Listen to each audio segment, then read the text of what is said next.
How's it going out there? It's December 16th. I'm Frank Curzio, host of the Wall Street Unplugged podcast, where I break down headlines and tell you what's really moving these markets. So, we're going to go with a different format today. So, no interview, which is rare. I think the last time I didn't have an interview was in February, when I said there's no one I'm going to bring on that's going to help you more than me today because I think the market was going to crash. This is the second week in February, about 2 weeks, a week and a half before it did crash. One of the details of why it was going to happen. It's the last time I didn't have a guest. Building this up because there's an important reason for that, why we're changing the format. Don't worry about if Dollar Stock Club. We'll still have a pick. It's going to come from me this week. We just get from our guests, so don't worry about that. You'll get that. There's going to be no Daniel to break down the markets and recent stories, which is good. Man, nobody likes that guy anyway, right? Dan's been doing a great job, getting so much positive feedback. Awesome. It's like a natural with this stuff, so having a lot of fun. But Daniel's not going to be joining me today. Just me, all by myself. You're forced to listen to me. Oh, no. It's going to be tough even when you go to a Curzio Research YouTube page and watch me by myself, which would be cool. But it's just me today because you guys are like family to me. I tell you everything on this podcast. I love getting those emails where people say, Frank, I know everything about you. I never met you before, but I feel like I know you. Yeah, I've been doing this for such a long time. 13 years I've been doing a podcast, right? It's just been so crazy. So, it's awesome. I like sharing my life with you. So I'm going to share this with you, which is pretty crazy. So I have COVID. My wife has it as well, and my youngest daughter has it. So we just got diagnosed on Monday. Yes, I'm doing this podcast. Yes, we're going to have our amazing STO Summit tomorrow, the 2020 Summit. To sign up, go to our Curzio Research YouTube page. You can also sign up just by going to our Curzio Research website and clicking the banner right there. Should be very easy for you. The only way you'll be able to listen to it. I am hosting it, bringing on a lot of people. Will be a lot of fun. But yes, I'm also doing this podcast. So I got tested over a week ago.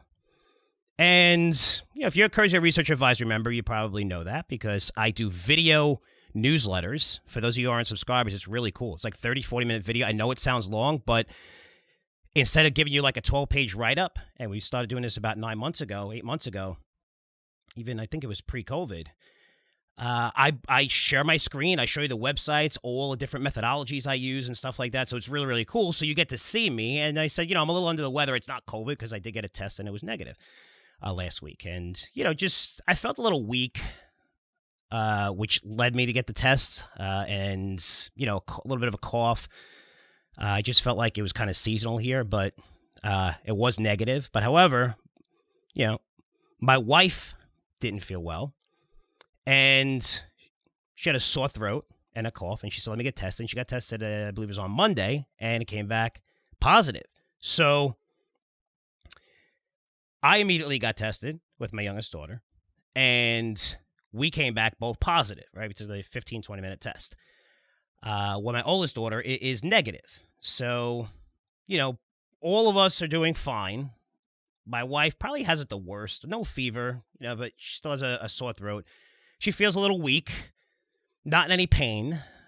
She did lose her voice, though, which I got to say is kind of cool. It sounds bad, but imagine you spend every day with your spouse. Imagine they lost their voice for a couple of days. I know my wife would be saying the same thing right now, but you don't have to worry about can you take the dogs out? Did you take out the garbage yet? What time are you coming home? None of that. It's cool. It's cool. It's kind of nice for a couple of days anyway. Again, she would be saying the same thing about me. But all kidding aside, she's doing fine. My daughter barely has any symptoms. That's the one with Crohn's. Has all the energy in the world. I mean, I just get tired watching her run around. She runs around the house all day. And we're having kind of fun with it. We're trying to make the best of it. Taking it very seriously while joking around. My youngest daughter is like running around going crazy. And I'm like, come on, calm down. And, whatever. Their wise ass is just like me. So I tell her, yeah, by the way, your doctor called and not only say you're positive, but I was like, Brittany, you're not going to make it. And you know what she tells me? She goes, good, this way I don't have to see your face anymore. That's the conversation we have with our kids. So I have a lot of fun with them and just, for me, we try to make the best of it. But that's because we're not, we're all okay, right? We got mild symptoms. You'll hear my throat a little bit. I'm going to be taking sips of water and stuff like that and drinking my tea. Yes, I drink tea. I don't drink coffee, something you know about, which is, thank my mom who just used to make me tea all the time. By the way, my mom is so nice. She's like, oh my God, do you need me to come there and drop stuff off? I'm like, Ma, just relax. It's once a mother, father, always a mother and father, which is cool. I'm like, Ma, just relax. I wasn't in contact with her. Things are good.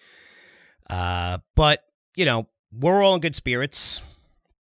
I have a little congestion, like I just said, but never had a fever. I felt weak for one day. Now I feel fine. Definitely towards the end of it. Again, you could see me. I'm doing the Curzio research YouTube page. You could see me if you want to see me. I don't know if that's a good thing or bad thing, but you can say, hey, that idiot's got freaking COVID. Look at him. But yeah, I feel fine. I'm doing okay. And again, we're taking it seriously. But it's funny, right? Because now we have everyone that we tell when we go make the rounds in the schools and stuff like that, and they ask you who you got in contact with. But the first question that they ask is, do you know how you got it? Do you know how you got it? Who'd you get it from? You know how you got it? And I think most people can't really trace it back to someone or something. Maybe. I mean, if you're at a party and you heard someone else has it and you have it a couple days later, a week later, that's different. But we really don't know how this thing spreads. We really don't. I mean, I know people who wear masks religiously and barely ever go outside, and they got it. And, my wife and I were surprised. Like, how did they get it? I mean, they were over 70. They locked themselves in the house, and they got it. You see a lot of people wearing masks. Everyone here, pretty much a lot of people here in Florida, you'll see cases and stuff like that. At least where I live in northern Florida, we're all wearing masks indoors. It's not a question of whether you agree with it or not, but it's important, right? I mean, I'm doing it because I know it makes people feel a lot better, especially if you're over 70. If I was over 70, I'm hoping that everybody was wearing their mask because, we know that over 70, it is dangerous, this disease. But we really don't know exactly how it spreads. I mean, you can lock yourself. I'm telling you, I know people who are completely isolated and got this thing. But you can think about it. You walk into a store or walk into a family member's house and use the handle on the door. Light switches. I mean, everybody uses light. How many people clean off the light switch? Maybe you plug in your charger someone else was using. Or if you go to the bathroom and flush the toilet, the handle. Think about it. I mean, as much as you want to have that mask on, there's just so many ways that you could be in contact with, and you just rub your eye or whatever. And again, there's nothing that you could do specifically and lock yourself in a room or whatever. And I guess if you're really, really by yourself and do not let anyone go near you, you don't have it, that's fine. But it's very difficult if you live just a little bit of a life. And I'm not talking about going out every day, but, it's very contagious and it's easy to catch this thing. We're not having parties, hosting parties or anything like that. We're not, going crazy or anything. You guys know how I feel about the situation. Another cool thing is when you're telling people, everyone we know here, teachers, friends, I mean, everyone is so understanding. And one of them cooked us dinner and dropped it off at the door. Almost everyone offered to go shopping for us. Hey, do you need anything? Groceries? Let us know. I'll pick them up for you. I'll drop them off at your door. And it's kind of amazing because we're all like that, right? We're all nice people. We want to say we're not nice. We're not nice. You want to be tough. But we're caring people. That's the way we're built, most people, right? It's just the way we are. As long as you don't talk politics and go on social media, everyone's so freaking nice, which is cool. But getting back to the COVID thing, it's flu season, right? And by the way, anyone listening to this in Northeast, good luck. I hear you're going to be getting a crazy winter storm. I think it's being pushed out right now, but hopefully you guys will be okay the next day or two. And if you do get that storm, go out and get a sled, have some fun, practice social distancing, I would say. Yeah, they'll probably kick you off all the hills and stuff like that and arrest you in New York. But, hopefully you guys are okay. Seriously, you're going to get a crazy storm. I know it's not as big of a deal because everybody's home. Most people are home anyway, especially in the Northeast, with more lockdowns and stuff like that. But, good luck with that. Hopefully you're not going to lose electricity. It's going to get crazy. But the flu season, right? For me, last week, I thought I just had like a typical cold because it wasn't too bad. Since it's that time of year in Florida where I am, where it's tough. I mean, people say, well, it's warm here. I'm in the most northern part of Florida you could possibly be on the East Coast, right? So there's a big difference between where I am and even Orlando, which is 2.5 hours away, 3 hours away. I mean, the temperature difference, and then you go to Miami. From Miami to where I am, which is Amelia Island, I mean, there's like a 6-7 degree difference in temperature, which is huge. It's huge. It's the difference between, whatever. If it's, 95, it's below 90 here, So it's, and, we're on the coastline, not too far from the ocean, so you get a nice breeze here. But this time of year, it gets chilly in the morning where it gets into the 40s.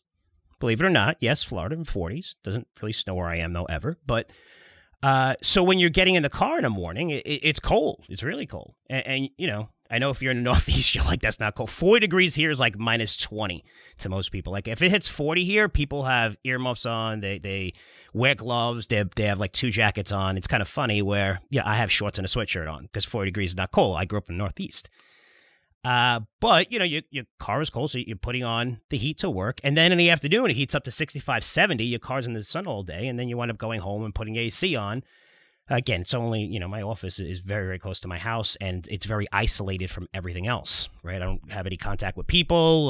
There's, it's a perfect, it's a perfect office. I love working here. I work very, very late, and I'm the only person ever here, but there's businesses to my right and to my left, but all of them are very, very spread out and far apart. But it's difficult to know whether you have a cold, the flu, or COVID. Since for most people, symptoms are mild. But there's one thing that stood out, I think, for all of us.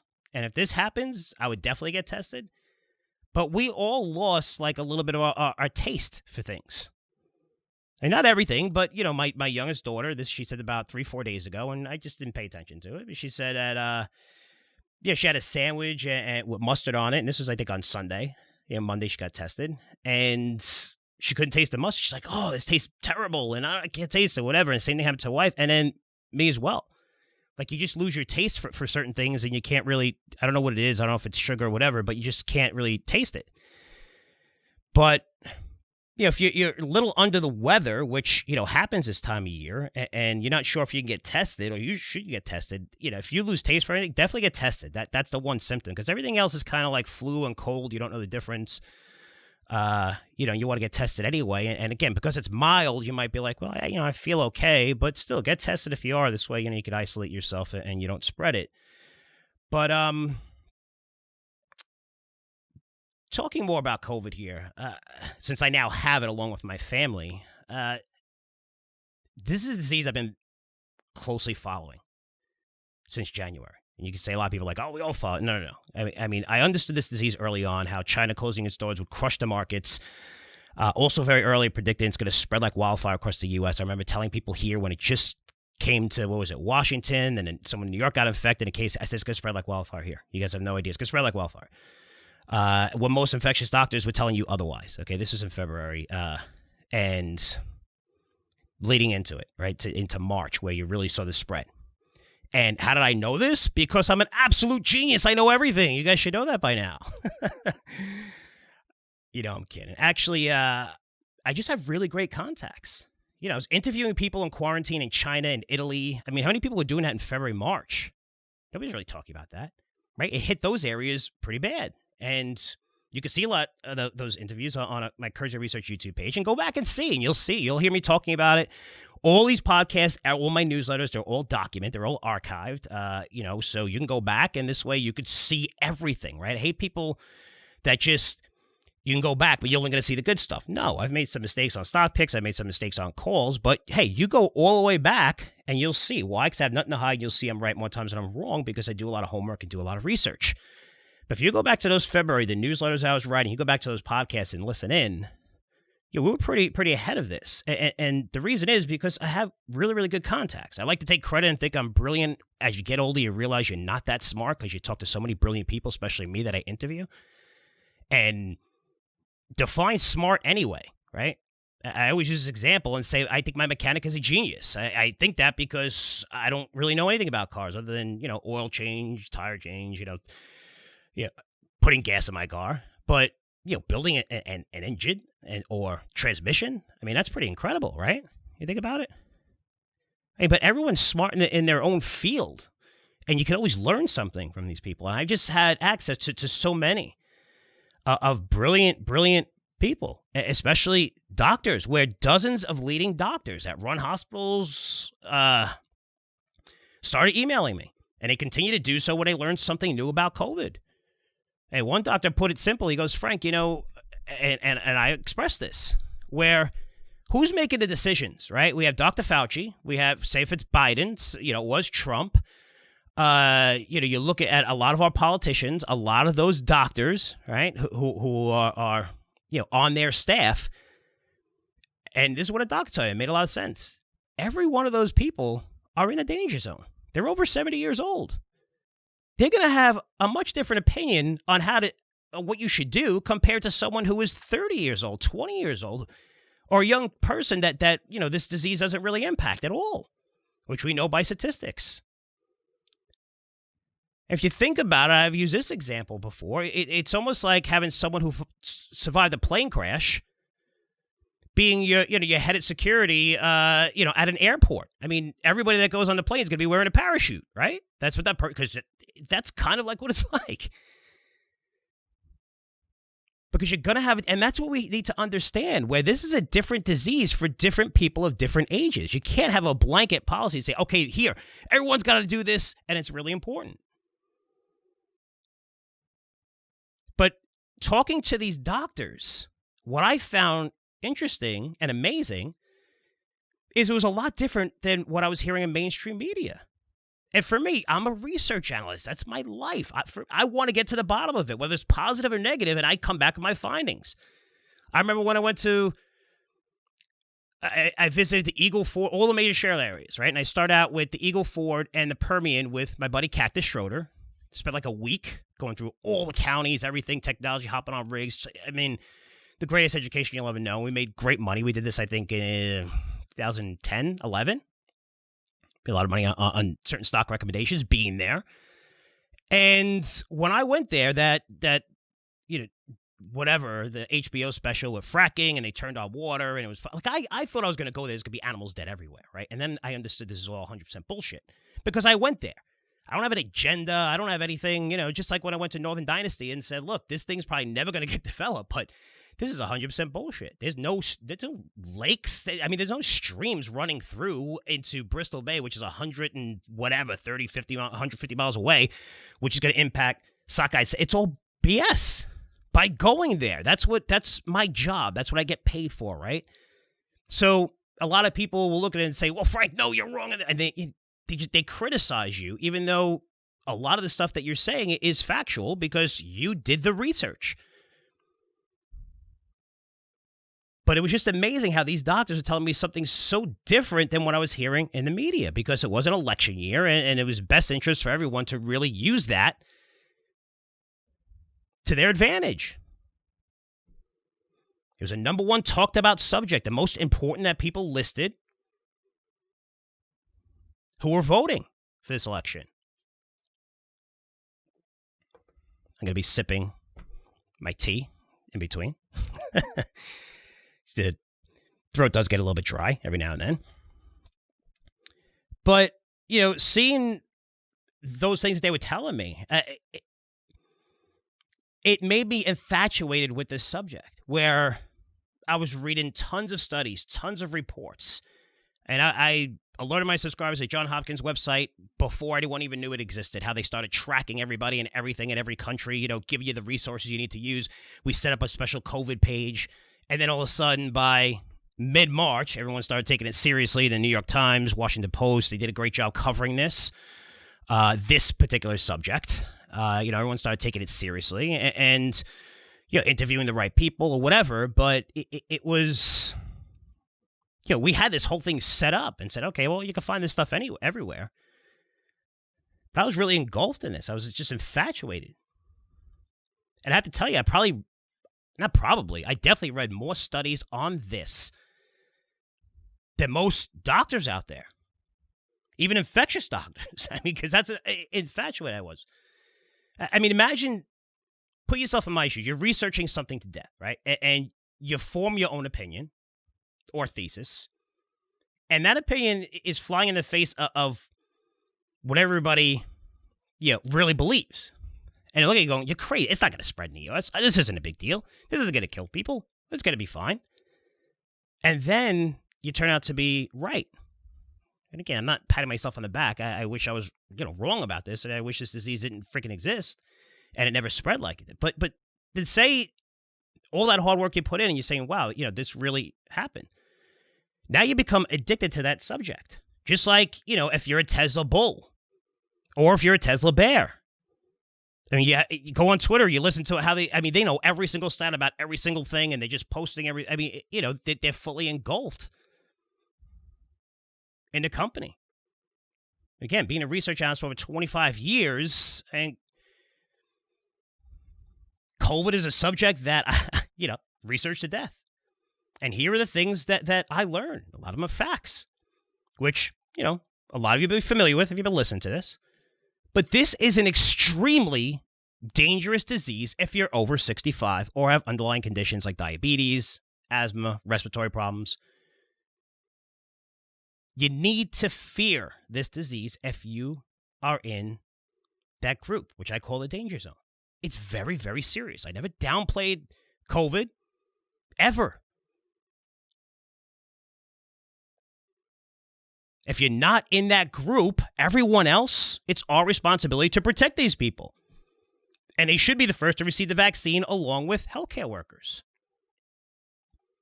If you're under 18, you do not have to really worry about COVID unless you worry about getting the flu, which the flu is actually worse than COVID if you're under 18 based on the statistics, if you're looking at the death rates.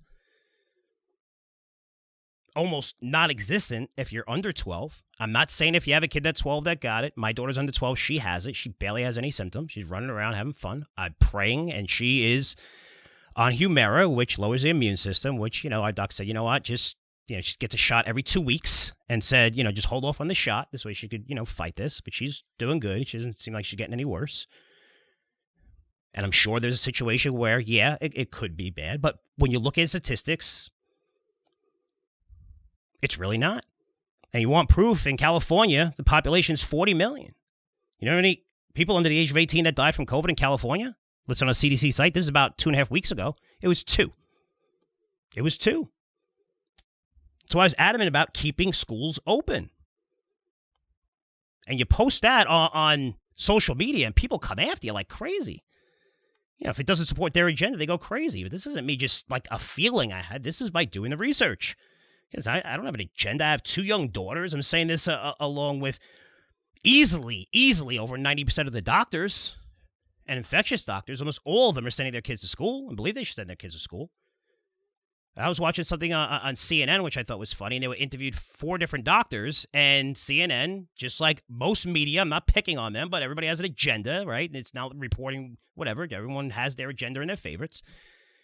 I think it was Don Lemon or something. I just saw the clip of it, and all these doctors, he was asking them, he's like, yeah, but you should, and every one of them said, nope, no, kids should go to school. And after he interviewed all of them, he had this surprised look like, wow, I don't know if that's a good idea. It was funny. I was like, okay, like for me, when I interview people, even if I have a different opinion than them, I'll debate them. I'll talk to them. I want to learn. I don't force it on them. I don't yell at them. That's not what an interview is. If it's like that, who the hell is going to come on your show?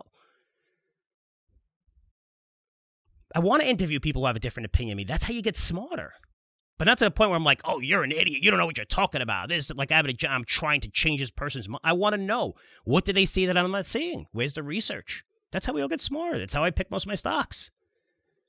I look at the negative opinion of all the analysts that hate the stock. And based on the 4 or 5 reasons they hate it, I look at if those things could change over the next 3 to 6 months. And if they do, that stock is going to take off. Because now that negative thesis no longer exists. So everybody should do it, I think. Maybe not. Again, some of us have our bias no matter what, and that's fine, right? It's okay. But you look at that kids, they rarely transmit the disease. If you want proof, you can look at Florida where I live and the schools. And I'm talking middle school, high school, right? If you're looking at colleges, we saw outbreaks. Notre Dame, Michigan, those are early on. Washington, Ohio State, seeing basketball games, and some of these games get canceled. This is older, right? 17, 18, 19. But say you go lower than that, it's high school, middle school.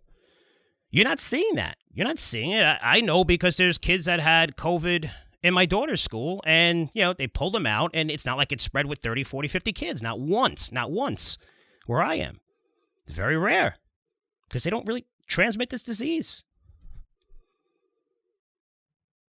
And not going to be able to transmit to someone in the danger zone, which is what people, what happens if they get it and then they come back and they, and they give it to somebody else? Show the proof. There's no proof. I've been reading studies on this. That's something that again, you don't want your kid who's going to school, just right in the face of a like my daughter, I wouldn't be putting in front of my mom, who, you guys know was sick in ICU for 5 months, and, she's doing okay. Thanks for all the prayers and everything. You want to be smart just in case, but, there's a little proof. I mean, if you disagree, frankcurzioresearch.com, just send me your research. Make sure it's not from some hack with an agenda. Don't want to hear it. But I read tons of studies, talked to numerous doctors who are not biased and talked about this. Again, I have 2 daughters who I care about very much. So, I want to make sure I look at all the data before sending my daughters to school or telling, hundreds of thousands of people that listen to me. I'm not going to just shout it and say, hey, go. It's based on research. Now, this doesn't mean that everyone needs to send their kids to school immediately. No. Every parent is different. Every kid is different. And I always hate when people give you advice on how to raise your kids. I mean, it's usually funny because it's usually those are people whose kids end up the worst. And you look at their kids, you're like, really? You give me advice? You'll love that. Everyone has an opinion about everything these days, especially about, your family and this and that. It's like, just shut up. Anyway, who am I to tell you how to raise your kids? But everyone is different. What I am saying is that schools need to be open and then allow the parents to decide for themselves, not the government, who has a clear agenda, which we all know. And remember, there's no perfect solution here to COVID. And it's important you understand that. There's not a perfect solution. It's not like, hey, if we do this, everything's going to be okay. If we do it this way, everything's going to be okay. If we completely lock down everything, everyone's going to be fine. If we don't, everyone's going to get infected. A lot more people are going to die. It's not that simple. We have to have the best outcome. Will some kids get infected? Yes. Yes. And 2 kids dying in California is too much. We want to see kids, God forbid, anyone die, right? Lose their lives. But if you look at the damage we're seeing from kids staying at home, suicide, depression, anxiety rates, they're skyrocketing. There's all studies on this across the board. And you guys know you're home with your family all day, some of you. At my office, away. Again, it's isolated, which is cool. But you're home all day. You can't, it's tough. We're not built like that to be on top of each other every single second of every single day. Kids want to have fun, interact, socialize. It's important. But when you look at the total package without any bias, and you look at all the statistics and the facts, schools need to be open. Schools need to be open. Especially middle schools and high schools. They should be open. Now, outside of kids, most people who get COVID that are not in a danger zone, outside of kids, well over 80% are going to see mild symptoms. Symptoms that I saw: sore throat, congestion, runny nose. I mean, it could be vomiting, headache, low-grade fever, cough. Mild symptoms. Most people, mild symptoms, right? I'm doing this podcast. You'll see me. I'm not falling over or terrible. I'm hoping that it doesn't get worse. I'm being very, very smart about this. I'm lucky that, I have friends that had, 102, 103 fevers. A couple of them did go to the hospital and got it pretty bad. And they're okay. So I'm not downplaying this, but most people who get this are what I'm feeling right now, based on the statistics, what we know. And I want you to think about that for a minute. And do me a favor. Forget about politics. If you're a Republican and Democrat, just for a few minutes. I know it's hard, but think about your families, your health, something that's extremely important to you, right? And in the United States, we have thousands, if not tens of thousands of small businesses all over the country. And to start your own business is a remarkable achievement. I know firsthand. It's not easy. Your day never ends. You're always busy. Even when things are good, you're looking at ways to grow faster, to innovate. I mean, it's incredible. It's full-time, nonstop, and it's not easy. I think everyone should try to open a business. Most people fail. That's okay. The lessons you learn from that are incredible. A lot of the most successful people in the world who have these businesses have failed at other businesses, and they'll say that. I mean, that's normal, but you learn, and it's an incredible experience, and it's humbling. It's great to see teams come together. It's you're going to make mistakes. You have all these businesses all over the United States. So you're a small business owner, and now COVID hits. COVID hits pretty hard. We're starting to understand this in March. And it was really scary at first, right? Since 10% of the people who were infected were dying in March and into April. 10%. 10% of infected. That's SARS. That's what the rate of SARS was. So it was crazy in March and April. I don't know if you remember that. It was very scary. And why was that percentage so high? Because mostly New York, where cases exploded right away, spread there first, and they started putting people in nursing homes. I don't care whose fault it is. Nobody knew anything about this disease, and I don't care what side of the aisle you're on. If you really think that Trump wants to kill people or Cuomo wants to kill people, really. I mean, this is the most cynical. They don't. They have the agenda. You could hate that personality, whatever. They don't want to kill people, right? So nobody knew. I don't care who you blame or whatever, but nobody knew anything about the disease, and they thought they were doing the right thing by putting people who were infected in nursing homes, which is the worst thing you could possibly do. But older people, that death rate, they started dying like crazy. That resulted in a huge response at the beginning, and that fear, massive ships going up the coastlines in New York and California with hundreds of beds. Remember that? Which we suddenly didn't need to use because the rate came down and we realized, okay, this is something that attacks older people and let's isolate them. You fast forward to today, the death rate per infected has been falling every single month. Right? People tell you how many people are infected. It's well below 2%.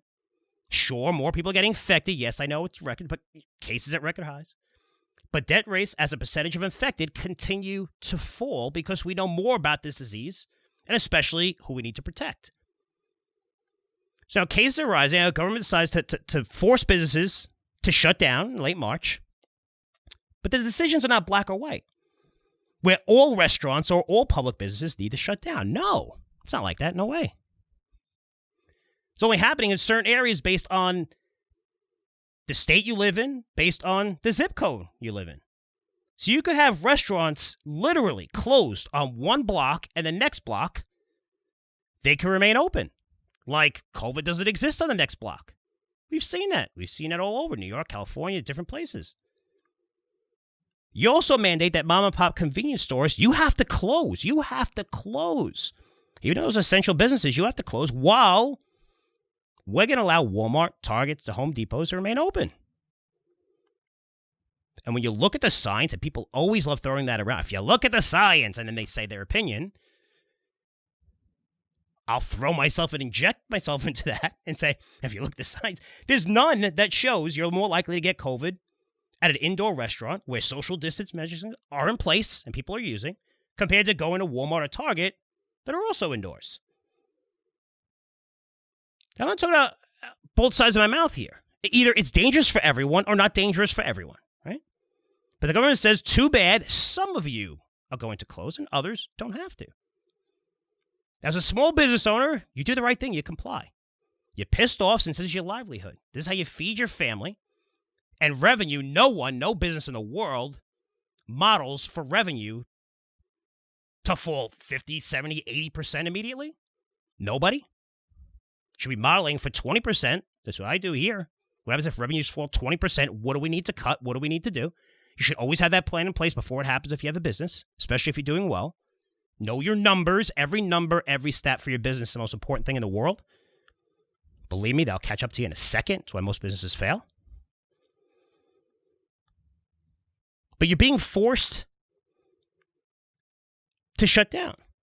And it's not because you did a bad job running your business, which, you'll be able to live with, right? Because that's fine. Hey, try to open a business, it shut down, didn't work. No, you're closing because you're being mandated by the government to shut down. That government says, you know what? Don't worry, guys. We're going to take care of you. You small business owners, we're going to help all of you. Every single one of you, and you guys are going to be fine. You guys are okay? Don't worry.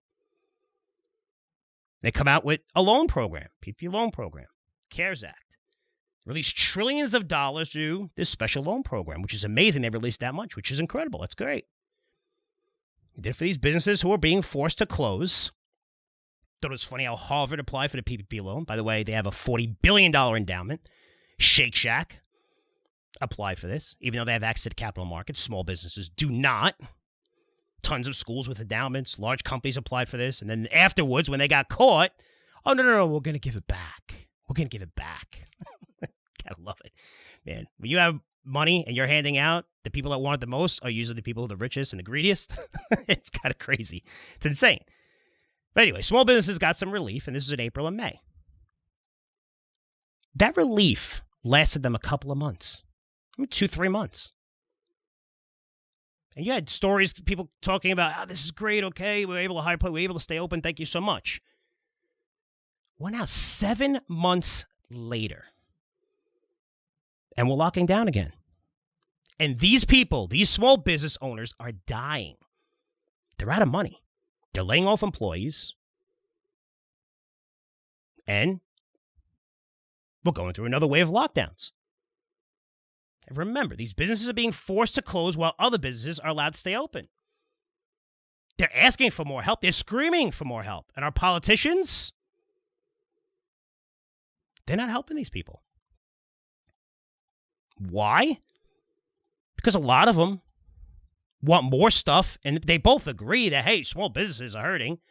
They don't pass a dial-down version still as of today that I'm doing this. They've been saying, oh, they're close for 3 months now. I don't know how close they are, but they still haven't passed it.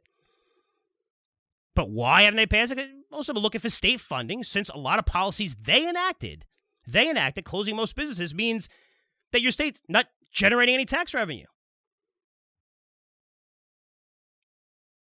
But both sides are arguing over these things in order to pass this stimulus, this round. They're arguing over things that have nothing to do with helping these small businesses. 7 months now, and fucking nothing. Sorry, it's worth cursing there. These politicians are all getting paid. They all make money. They're fine. They're good. They're going to go home the holidays, enjoy with their families probably, even though they're telling you, stay at home. They go visit their families. I mean, it's great. We love seeing that, right? Close your business, wear masks. And these people just, come on. Don't practice what you preach. It's pretty terrible.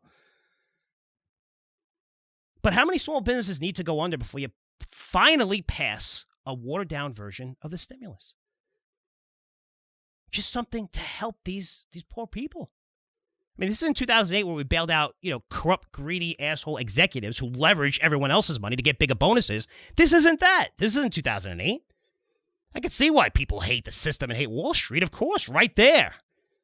All these guys are about to go broke, destroy the whole financial system, bail them out, and a lot of people, nobody went to jail for that.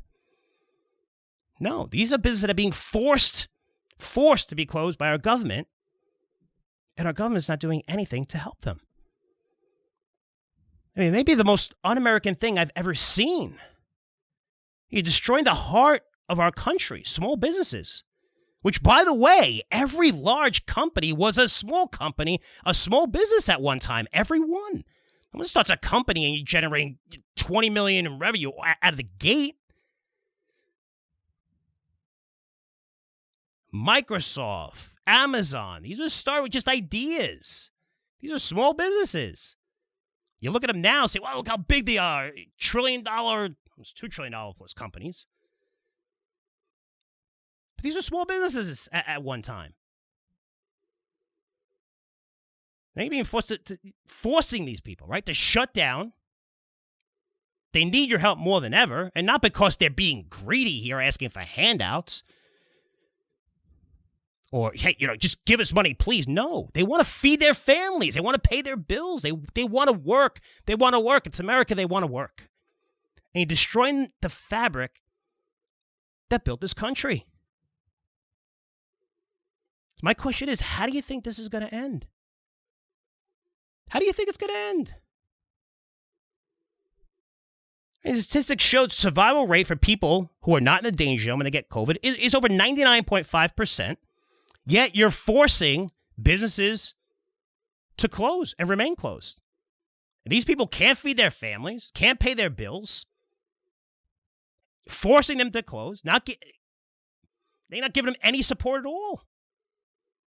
You have them on an island by themselves. I know several people with businesses like this. They're struggling. They have nothing. They were doing very well. They had a savings account. They were doing okay. Now they're all a massive amount of debt. They don't know what to do. But what do you think is the end solution? So I tell you, these businesses, they're going to open back up. They're not going to stay closed. You're seeing that across every state that's mandating these closures, and people get arrested and you're getting fined. They're like, no way. No way, because the rules are not the same for everyone. They're not. And our politicians who we elected sit back while all this shit's taking place. They're watching it. They see it. They know the statistics. They get them. It's a real simple solution. Pay these people. Give them money to run their businesses. Give them money to feed their families. While hoping this vaccine that came out will result in these lockdowns ending within the next 2 months, 3 months. Hopefully a year from now, things start returning a little bit back to normal. Not going to happen right away. But do we really need someone like Warren Buffett to come on CNBC before we realize how important this is? Which, by the way, Warren Buffett, it's amazing how, I always said the best thing that happens to people, like if you want legendary status, is you die when you're young, right? You die when you're young and you're a legend.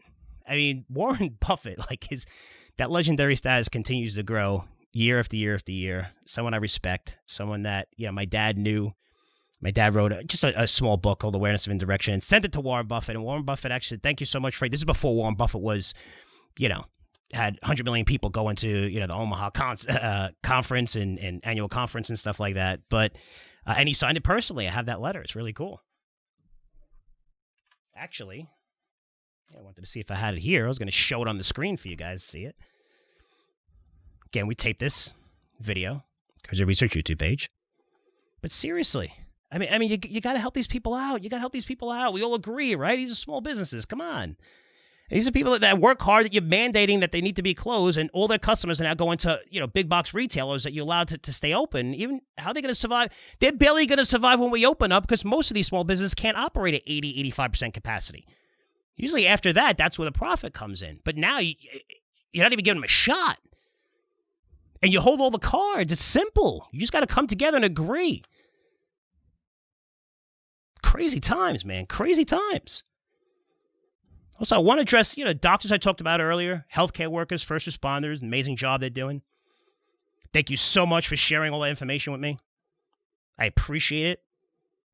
I'm always interested in hearing your stories. So I continue to educate my audience.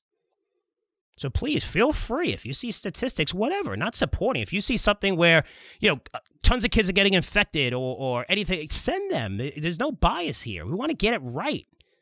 We want to be smart here. But send FrankCurzioResearch.com. Because for some reason, when it comes to doctors speaking out, it's not an easy thing to do today. It's getting a little bit better. Now. It's after the election. There's tons of amazing doctors out there who are being suppressed because they have a different opinion on COVID than mainstream media. And these are licensed doctors. I can see if a doctor's pitching a book and some crazy outrageous thing out there. Of course, there's isolated 95% of these people, these are licensed, right? They're licensed people without an agenda. Some of them want to be famous and be on TV all the time. That's fine. But now they're afraid to speak out. I can't tell you how many doctors sent me information and said, whatever you do, don't use my name. I get it. I'll never use your name. But it's surprising that you're giving me information that makes sense, that challenges everything that's out there. That's how we figure this thing out, right? Having more opinions by listening to more people. How do we suppress people because we think, one way? Are you kidding me? Is this a norm? Maybe it is. I don't know. I want to learn more about this disease. And it's a disease we really don't know a ton about. I think we still know very little for something like this where, all the companies in the world, the major pharmaceutical companies, are working on the vaccine together. It's amazing we produced one this quick. Moderna's coming out pretty soon, and we got other vaccines on the way, maybe 6 months from now. But we still know very little. I mean, do masks actually work? When you look at the studies, there's studies that show, there's doctors that say, no, it's not going to work. There's some that say you have to wear a certain mask in order for it to work. But if they do, why did COVID spread like wildfire across Europe? Again, you look at Europe where they took this much more seriously. You get fined. You go to jail. These are countries that mandated mask wearing, right? In America, we didn't mandate it. We say, well, you got to wear it. If you don't, people might yell at you, but you're not going to get fined or anything. But they took it very, very seriously. And then everyone was comparing, look at Europe and look at the cases coming down. And then it started spreading like wildfire again. What are the actual statistics showing you're more likely to get COVID at an indoor restaurant than going to Target? Can I see data on that? Because if I'm a small business owner and you're closing me but leaving Target open, why? Why? I think during the holiday season, Targets aren't going to be crowded? You're not by accident going to go into that social distancing zone of less than 6 feet? Why does this disease specifically attack older people and barely does anything to kids? Immune system? What is it? There's some studies out there I've been reading. It's pretty cool. I think we should know things like factual things. Why do we have so many false test readings? Positive or negative? Does vitamin C, vitamin D, iron, do these things work if you're infected with COVID? I bet if you ask 100 doctors, 50 are going to say yes, 50 are going to say no. And we actually talked to 3 doctors, and my wife's sister has got infected with COVID about a week ago. She was in New York, and she's talking to her doctor. But for me, we asked half the doctors, does that stuff work? And two of them say, yeah, it's going to help. And actually, one of the doctors prescribed it to my wife's sister. And 2 doctors said, no, it's not going to work.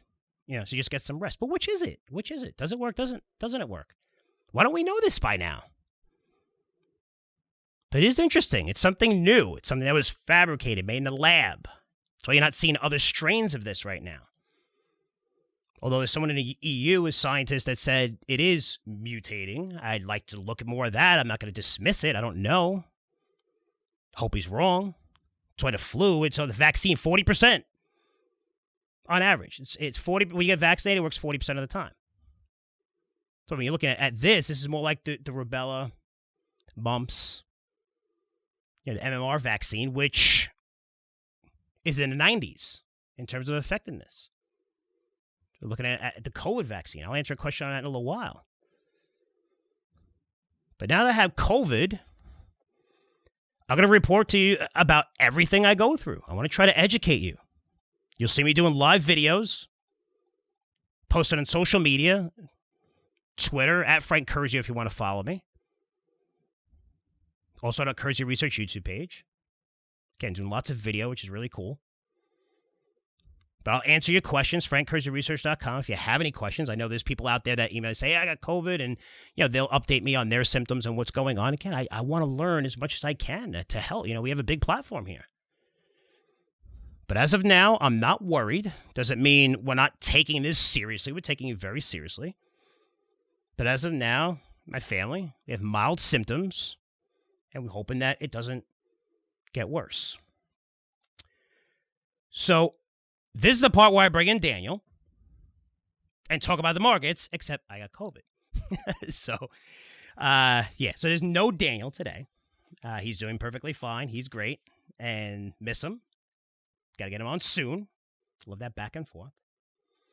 But it's pretty cool when he's here, I'm here. We, go back and forth. Again, we had the video, and it's a lot of fun to watch. And but without that, I wanted to do something different today. And it's something I do every Friday. I don't know if all of you know this. If you're a subscriber to any one of my services, even if you're in a $1 stock club, which is $4 a month, and you get stock picks, I take a pick from this podcast when I interview someone. Sometimes it's offline. Sometimes it's not mentioned in the actual interview because I'll talk to them before and after, right? Just say hello and stuff like that, and afterwards, and then whatever. And we always share ideas with my guests, and I'll throw one of those ideas, and it's been pretty good. That performance has been pretty good in that newsletter, and we've been getting lots of really, really cool ideas.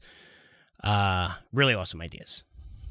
And that's just, $4 a month. And the reason why I say that's probably our cheapest product, but anyone who is a subscriber to a paid product gets my Frankly Speaking podcast for free. And it's a cool podcast. I pulled it offline. So you can't get it through iTunes. Only available to paid subscribers, where every week on Friday, I have you write in. You write in frankcurzioresearch.com, and I answer your questions. And it's great, and I'll say your name and say, hey, the first name or whatever, answer your questions. So, getting tons of questions lately, lots and lots of questions, which I usually reserve for Frankly Speaking, but I'm going to answer some of those questions today. This way we can have a really, really cool segment here, because Daniel's not here, and I miss him a little bit. Not really. I miss him a little bit. I see him a lot. But he'll be back shortly. But let's get to some of your questions. This is really cool. So first one is like, hey, Frank, uranium is finally going up due to the problems in Ukraine. Just a short fire or finally a solid uptrend? What are your thoughts? Maybe a story for your podcast. I have about 20% of my portfolio in uranium, and I've increased that over the past few years. I would say more like 15% now, about 15% in uranium. And, got into like early financings with Uranium Royalty Company, so I own that. A Zarger I own for a very long time, right? It's U.S.-based. Those are the two that I like. But what I'm seeing in this industry, listen, the fundamentals are there. I mean, I'm going to answer a question on him later on. That's why I'm going to bring him up. But Mike Alkin used to work here, and I talked about how, I was passionate about COVID and how, you get addicted to it, especially when your thesis turns out right and, one of the first to really see things before everybody else. You really get, engulfed. And Alkin here, I mean, he got engulfed in uranium, and he was just blown away. And he was looking at statistics, and he started his own fund, and he raised a lot of money. And, yeah, that was his passion. And not so much, the newsletter, which is fine. That's why we had to move on for that. He's still a good friend, great guy, great family. But by far the smartest guy you'll know about uranium. And, I mean, you're looking at the fundamentals. It's going to happen. Prices are going to skyrocket. And you're looking at demand across the board, and you're seeing so much supply come off the markets. The fundamentals are there, and I like the way this industry is moving. You're seeing these things, move higher now. Nobody's really talking about uranium too much. If you're into uranium, you're talking about it every single day. I'm not talking about the diehards and stuff like that. But you're really into uranium. Uranium's huge. But I'm talking about people who hey, uranium, yeah, sure, I'll buy a couple of, I mean, most stocks are going to do good, but I would, I like Zarger. I like, you could own Cameco, which is the largest player in the space. That's a safe play. Uranium Royalty. Okay, have first only royalty company in the uranium space, which is great. So you've seen that, all these stocks are starting to rise. I like what I'm seeing here. I'm not seeing, like energy, I don't like the price movement. And Chris McIntosh was someone we had on here and talked about energy. And I was like, I don't know, man. I was like, it seems early. And he was early. We had him on probably about 3 months ago. And on Wall Street Unplugged. And we took a pick. I don't know if it was, an ETF we recommended off of his thesis for oil, and I don't know if it was services or drillers or something like that. And it fell. It almost hit our stop. I mean, it fell pretty sharply. It fell about, I want to say around 15, almost 15%.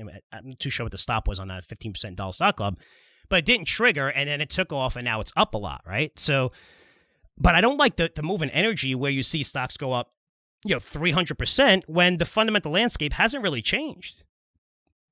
It hasn't. Look at the rig counts. And you look at oil prices, they need oil price to go higher, but we still have lockdowns. There's not enough demand. That's one of the last cyclical industries that you're really going to see take off, even later than cruises and casinos and travel. So I'm not crazy seeing a massive move like that where I'm like, wow, it's confirmed. Go into energy right now. No, I think a lot of gains. This move in uranium is very encouraging. You're seeing these stocks start to break out. They're not going up 15% a day like we see with marijuana companies all over the place. Tilray announced a massive acquisition, actually more like a merger, becoming the world's biggest marijuana company. Both stocks are up on that news today. That was pretty cool. But you saw Tilray go from low single digits to 13, 14, 50, comes all the way back down. It's hard to confirm and say, wow, it's all that inventory because there's tons of inventory in the marijuana industry right now. Is it really confirmed? But if you're looking at the fundamentals, you're looking at electricity companies that have to lock in contracts. You're looking at supply, demand, how much supply came off and how demand's taking off. You're seeing mandates in the U.S. where, U.S. producers, right, we produce no uranium in the United States, but I think, don't quote me on this, you uranium crazy people, I think it's, 20% or something like that we're responsible for, we consume. So now that energy, the latest policy says that we have to buy a certain percentage in the U.S., which is great, which is awesome. But if you're looking at so many things, and I've never seen this industry, I've never seen so far in the last 10 years, name another trend that has been worse than uranium. Go back to 2010, Fukushima. Ever since then, it's been horrible, horrible, horrible, horrible, horrible. Horrible. In order to produce uranium, you need higher prices. So much supply has come off the market, but seriously, we saw, gold was terrible, but that was 4 years. 2012, 2016, caught a bid. Went to the bear market in 17, 18, started getting better. Now it's, gold's, you're looking at everything, even any commodity. You look at uranium has been the worst ever. And now you're seeing it break out. And these things could go up 300-400% and still not be where they were pre-Fukushima. There's massive opportunity there. I'm excited. I own this stuff. I'm not selling it. But yeah, this is a real breakout here. Definitely a real breakout. Let's go through a couple more. So this is from my boy Stefan. He'll say, Frank, season greetings, you anorexic racist. Very well said, very well said. I did lose a lot of weight, and I was talking about how I'm a racist because I'm a capitalist. And he says, back in 2017, he talks about Alkin finished his first deep dive in uranium, started speaking about the coming supply shortage, sprinkle on the dash COVID-19, and here we are, showing nice gains in our holdings. It appears we're starting a bull run in this space. So, yeah, we covered that already. But he also goes into the coal ETF. KO has gone belly up. I've been hearing ramblings about coal being at the bottom of the cycle, and there are significant more coal power plants being built around the world than nuclear plants. Question, is coal or some other commodity on your radar at all? And he says, lastly, would you consider having Mike Alkin as a guest on Wall Street? Absolutely. Mike Alkin's a great guy. He's awesome. I would definitely have him on here to talk about uranium. I'll try to reach out to him. But I wouldn't go near coal because the current administration hates it. And, I don't think there's money to be made here on coal. But if you're looking at commodities, I mean, we talked about uranium, but look at copper. I mean, you should be buying gold producers like crazy, especially, Newmont's, the Barracks, the Royal Golds. Oh, depending on the royalty companies and the Franco-Nevadas, if they have access to, usually they'll lock in, purchase gold at a much lower price. But if you're looking at the major producers, copper and gold get produced together, right? It's like oil and gas. Going for oil, you're going to hit gas. Go for gas, you may hit oil. It's like a byproduct. And copper prices are up tremendously. And a lot of great reports I shared. Again, Curzio Research YouTube page. I brought up a Goldman Sachs report. They did a great job about a month ago outlining why they think copper price going up another 35%, which is incredible. But, I mean, you're looking at these guys, hundreds of millions of pounds of copper, and it's up $1 just in the past month and a half, 2 months. That's a lot of extra money on top of the massive amount of money they're generating from producing gold at their costs are sub 1,000. You look at large producers, and wherever 1,800, 19, wherever we are in between that, and they just printed money right now. It's incredible. But I can tell you, Newmont, Barrick, wait till they report their results. They're gonna blow them out. They're gonna blow out the results because no one's even in their presentations that I went to. They're not factoring copper. Iron ore is another one. Iron ore is taking off. Infrastructure trade is there, not because we'll get an infrastructure bill, which we'll probably never get. Again, both sides agree to it for the last 6 years, 5 years, but, we still don't have one, so don't anticipate us getting one anytime soon. But that infrastructure trade's alive. Seen a lot of infrastructure stocks do well now. But that's stuff, iron ore, copper, uranium. That's what I'm looking at. And thanks for writing in. He's a good friend. This question is from Eddie. He says, "Amen, Frank. I agree totally with the brainwashing of our youth," which I had a rant on the last podcast, talking about the books that they're reading, saying, you're racist if you believe in capitalism. I can't tell you how many people wrote in from schools all over the place, guys, all over. In California, in New York. I can't tell you how many, and they were, these parents wrote in, and even teachers wrote in and said, "This is being pushed. You have no idea." And they shared stories of people getting fired that don't have that agenda. I mean, it's. I didn't realize this, right? I'm not in school. I didn't realize it. And then I did realize, like, during these riots, when I see these kids who are privileged yelling in the face of a cop who's working his ass off to help people. Not all of them are great. We understand bad ones have to be punished. But when you're yelling and saying, "I hope your kids die, you're a piece of shit, you're garbage," I'm like, where does the anger come from? It's coming from our schools. Anyway, he says, "Amen, Frank, thanks." He goes, "All three of my girls came out of college as flaming liberals after being raised as conservatives. Two of them graduated from North Carolina State and one from Appalachian State.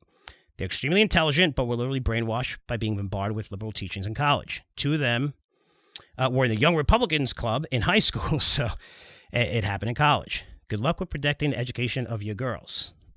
I do think my girls will learn more as they grow older in the real world and learn what they were taught, that not everything that they were taught was true to them.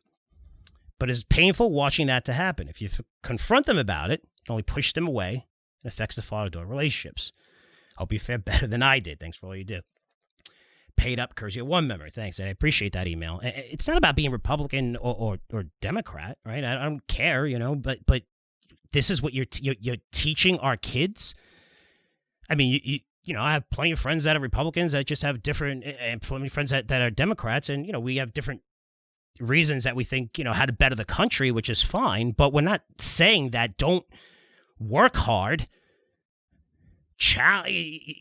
You're racist. I mean, you're having them read books that suggest you're if you believe in capitalism, that you're racist. I mean, really? Come on. Again, small businesses, the foundation of our country. Innovation. You want to unleash these kids. You don't want to hold them back. This is what we're teaching them? Are you kidding me? This is what we're teaching them? I mean, my kids, no way. Holy cow. No way. No way. If I hear that, I'll go right to the school. I'll flip. That's not their job.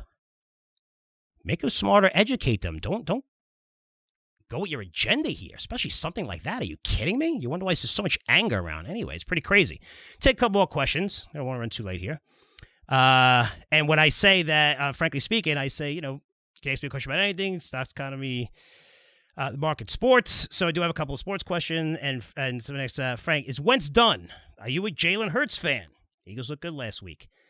I am a Jalen Hurts fan. I think Wentz is done. There's something there. If you notice, Hurts did something remarkable. If you're an Eagles fan, I mean, I saw on second, third down, he rolled out. There was nothing there. He threw the ball away. Oh my God. He slid before he got hit when he ran. But I'm a big character guy, and see Jalen Hurts where he went to Alabama when Tua replaced him and then won the championship. And he said, he was like on the side the following year.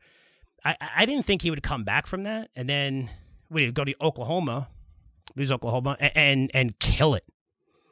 And for me, that's someone that's resilient. That's someone that has great character, and that's why I like him. And he's, you see the team play different. I watched the highlights of that as well through Inside the NFL, and they mic'd the players, and he was giving that speech beforehand. I mean, it's pretty cool, man. I like him. He's got an arm. I love that they're throwing him into the fire. He's going to get beat up, but they did beat, basically, the New Orleans Saints. I won't say they're the best team in the East. Green Bay is right now, and they didn't have Drew Brees. But the Eagles won.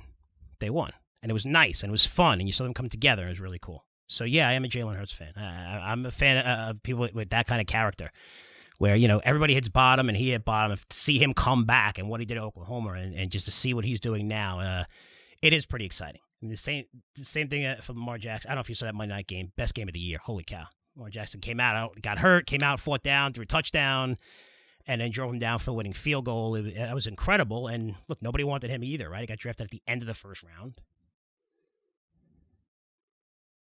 Not saying Hurts is going to be Lamar Jackson, but it's really nice. It's pretty cool to see that, no turnovers and things like that, which is awesome. Let's go to the next question. Joe. So I'm a listener for over 10 years, so I feel like I know everything about you. So I want you to name 3 things we may not know about you. Thanks for all you do. 3 things that you don't know about. Okay, I'll give you 3 things, since most of you know everything about me. 3 things. I scored 52 points in a basketball game once. I'm almost at level 3,000 on Candy Crush. I love it because I love puzzles and figuring them out. If you're Candy Crush, you're going to be like, holy cow, it's insane. It is. And I benched 300 pounds for the first time 2 weeks ago. Those are 3 things that you could talk about. I should have threw like a negative thing in there just to have fun. But anyway, those are 3 things. Good question, though. I like it. Just real quick more. This is MPX. Will you take the Pfizer vaccine? Hearing a lot of negative stories out there about the side effects. I'm a little worried. If you're under 45, look, I'm 48, and, I'm doing this on COVID, but again, it could impact everyone differently. I wouldn't. That's just me. But if I'm 65, I would. And not only that, I think you're going to see more people take it than when they actually say, because when you take it, think about it. I mean, you're thinking of a world with no masks and going out and not worrying about this crap anymore. And, some people are against it, but I think as time goes on, I think the Moderna vaccine is going to be taken a lot more. But we'll see. But I just hate the studies that are coming out right now and people just going against these people and just getting, just saying the second dose and they'll highlight there's like 12,000, 15,000 people in phase 3 studies. And they'll take 3 of them and write a negative story about it and post it on, a major website. And I'm like, come on, man. I mean, this is what they want to anger you. They want to scare the shit out of you. This way, you'll read their stuff even more. There's a clear agenda behind it. But, the second shot, yeah, you're going to have some side effects, but it'll be worth it, especially if you have underlying conditions. But this went through, I wouldn't worry about it. It's rushed through or nothing like that. It went through the proper protocols, and they got it through. So, if you take it, you take it. But if I was on a 45, I wouldn't. Let's go to the last question. It goes, Frank, what's your favorite tech stock to own right now? It's a good question. I do like Adobe. I think Adobe's really a great company. And you know what? I recommended Dropbox, and we took a small loss on it in my Curzio Research Advisory newsletter. We recommended Dropbox probably about, like 5 months ago. And I was pretty pissed because when I look at that at Dropbox, it was the only technology company in that space. Storage, cloud, and it did nothing. And I was pissed. I'm like, what? But now it just recently broke out, and it's not like up tremendously, but I think it's like 23, 24. It's breaking out and there's no news on it. So someone's really loading up on it. So just take a look at it. I know I sold out of it already and a small loss because it was just like dead money for I think 6 months. And I was pissed off because I could have just literally threw a dart at any other freaking technology company and been up like 25, 30%. But, they do have tons of people on this platform and, people that's a massive asset as we see with Disney and streaming, right? So how many people you can get to your platform. Don't worry about if they're going to pay $1 for your services, just get them to your platform. There's tons of people that use Dropbox. I even use it. And I like it. It's again, this is something from my company smaller. There's better services out there, but I like what Dropbox is. And at this stage, it's a cheap technology stock, which I don't know if that's a good thing these days, but I think it does have a lot of upside potentials. Nice C breakout. And again, we sold it, I think a month and a half ago or something like that, 2 months ago. So, and now it's up about 10%, I think, since then, maybe 15%, but nice breakout. So Those are the two. Okay, guys. Now, hopefully you enjoyed the format. I really appreciate it. I was sharing everything about COVID. Let me know what you thought. FrankCurzioResearch.com. Last thing here. Tomorrow, we are having a 2020 STO Summit. The biggest event that we've had at Curzio Research. To sign up, just have to go to our homepage, CurzioResearch.com, click the 2020 STO banner. Okay, I'll try to bring that up for you people who are watching on YouTube. And you just got to click it. That's the only way you could attend. You got to register for the event. So, which I'm showing that right now, right here. Right on the page. 2020 Security Token Summit. Reserve your seat now. Just click the button. It is tomorrow. I'm hosting it. I'm excited. More excited I am now. Even doing it when I got COVID. It's okay. But the summit's absolutely for free. Absolutely for free. Again, you get to watch it and say, wow, this guy's got COVID right now and doing it. Which is funny. But again, I don't look so bad and I have mild symptoms. But I urge you to attend this event. Okay? We're going to talk about our Curzio Crypto Intelligence newsletter. And when you're looking at our newsletter, this Crypto Intelligence newsletter is going to be the biggest newsletter in our entire company. Because we are focusing on security tokens. There's not tons of them, but we have our first recommendation I'm going to give away, security token. If you're a member already, you got that recommendation. And this product's going to be incredible because I don't know any place else in the world that you're going to get access to this industry from here. So this isn't, hey, it's another event or, you're going to tell you about a stock. And no, this is an idea. This is something I truly believe in. This is something I changed, I based my entire company, my reputation on, and doing a security token. We're now a publicly traded company at Curzio Research where anyone can buy and sell our token and trade our token. Right? We're on a merge exchange. We raised $4 million to grow our business. We wouldn't be able to do that unless we did it through security tokens, which is awesome. So I'm going to explain tomorrow how any company could do this, any small business. I'll walk you through that process. I'm going to share ideas with you. Again, our recommendation. You'll be able to say free videos teaching you exactly how to play this industry. And I'm going to bring in very, very high-profile guests. This includes co-founders and CEOs of the largest companies in the security token industry. These are the contacts we have because we were first to the market. Talk about guys like Stefan DeBates, president of Elevated Partners. He has over 1 billion real estate assets set to be tokenized.